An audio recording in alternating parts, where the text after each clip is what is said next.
Bonjour. Nous voyons que l'indice S&P 500 connaît toujours une tendance haussière. Donc, est-il temps pour une consolidation?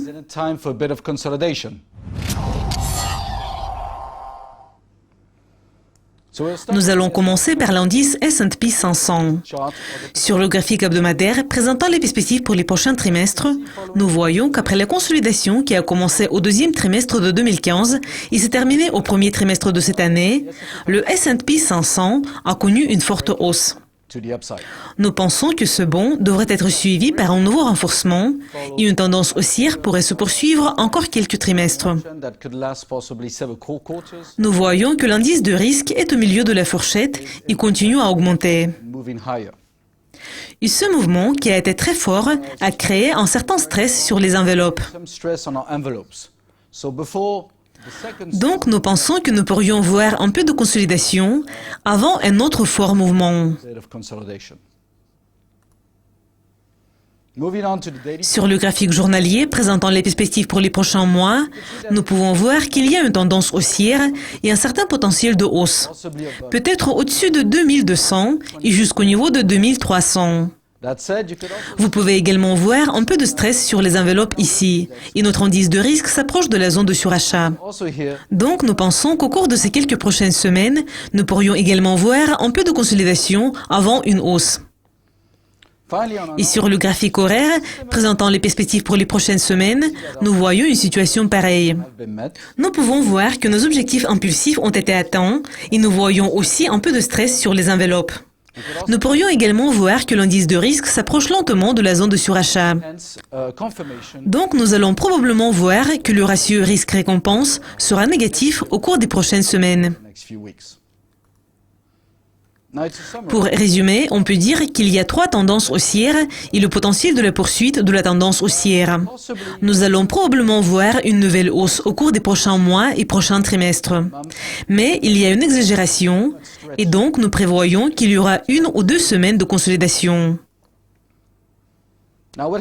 Et passons à l'euro. Sur le graphique hebdomadaire présentant les perspectives pour les prochains trimestres, nous voyons que l'euro connaît toujours une tendance baissière. Il y a toujours un certain potentiel de baisse et l'euro pourrait probablement s'établir au-dessous de 1,07. Donc, si cette consolidation dure plus longtemps, il sera de plus en plus difficile pour l'euro d'atteindre son objectif. Surtout compte tenu de ce que notre indice de risque entre lentement dans la zone de survente. Donc, nous devons suivre de près cette tendance baissière de l'euro. Sur le graphique journalier présentant les perspectives pour les prochains mois, nous avons vu une hausse qui avait commencé en décembre dernier. Et nous voyons une consolidation à la baisse depuis le mois de mai. L'euro n'a pas réussi à atteindre un territoire impulsif au-dessous de 1,0855, qui est un signe de renforcement. Et il essaie actuellement d'augmenter à nouveau. Nous pensons que si la tendance haussière des actions va se poursuivre au cours des prochains trimestres, cela signifie probablement que d'autres devises, y compris le dollar, devraient profiter, car les investisseurs vont réallouer leur capital aux devises présentant plus de risques. Donc, pour le moment, il y a toujours une tendance baissière et nous devons rester prudents au cours des prochaines semaines. Sur le graphique horaire, présentant les perspectives pour les prochaines semaines, nous pouvons voir que, bien que nous ayons vu un certain potentiel pour atteindre le niveau au-dessus de 1,14, le ratio risque-récompense s'est détérioré. L'indice de risque est dans la zone de surachat et nos enveloppes touchent l'une l'autre. Donc, nous pourrions voir une certaine faiblesse ici, qui va accompagner une correction des actions. En ce qui concerne nos trois tendances, nous avons toujours des prévisions négatives et nous sommes prudents en matière de graphique hebdomadaire et journalier. Et sur le graphique horaire, il y a un mouvement intermédiaire à la hausse. Donc, nous avons le plus bas intermédiaire potentiel et la tendance est toujours baissière. Et passons au pétrole. Sur le graphique hebdomadaire, présentant les perspectives à long terme, nous voyons que le pétrole connaît toujours une tendance baissière à long terme. Pourtant, nous avons eu une situation de survente et nous voyons une réaction à la hausse. Nous prévoyons une reprise de la tendance à la baisse au cours des prochains trimestres. Sur le graphique journalier, nous voyons le premier pas vers la hausse, quelques exagérations et une période de correction. Nous avons atteint nos objectifs de correction et nous essayons de reprendre une tendance haussière pour le moment. Sur le graphique horaire, présentant les perspectives pour les prochaines semaines, nous pouvons voir que le pétrole est assez fort.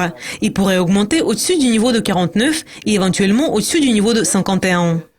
Et nous voyons les premiers signes d'exagération ici. Donc nous aurons probablement un léger recul de ce mouvement au cours des prochaines semaines.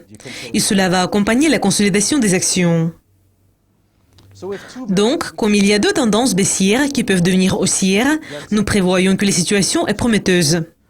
Sur le graphique horaire, nous voyons un moment à la hausse. Et nous pouvons dire que c'est le plus bas intermédiaire. Et nous voyons un certain potentiel de hausse pour les prochaines semaines. Entre-temps, un peu de stress ici pourrait causer une légère baisse. Et pour conclure, nous allons parler de l'or. L'or est un actif défensif et un actif qui accompagne l'inflation en même temps. Et si nos prévisions sur les actions et sur le pétrole se réalisent, donc l'or aura de bons résultats. Probablement pas aussi bons que ceux des autres matières premières, mais il aura de bons résultats. Ce que nous pouvons voir, c'est que nous avons une correction à la hausse depuis le dernier trimestre de l'année dernière. Et elle a déjà presque atteint son potentiel. Sur le graphique journalier, l'or a atteint le sommet et nous voyons une consolidation ici. Mais il s'agit toujours d'une tendance haussière. Donc nous pouvons prévoir un retest au cours des prochaines semaines, surtout si les actions connaissent une consolidation. Sur le graphique horaire, il y a toujours des risques à la baisse. Nous voyons une tendance baissière et un certain potentiel de baisse au-dessous du niveau de 1300. Mais, comme vous voyez, il y a un triangle et ce triangle n'a pas encore été brisé. L'indice de risque connaît une baisse assez rapide. Donc, si les actions connaissent une consolidation, nous voudrions voir un rebond pour retester les plus hauts de l'or. Donc, ayant deux tendances haussières, nous ne pouvons pas avoir des prévisions négatives sur l'or.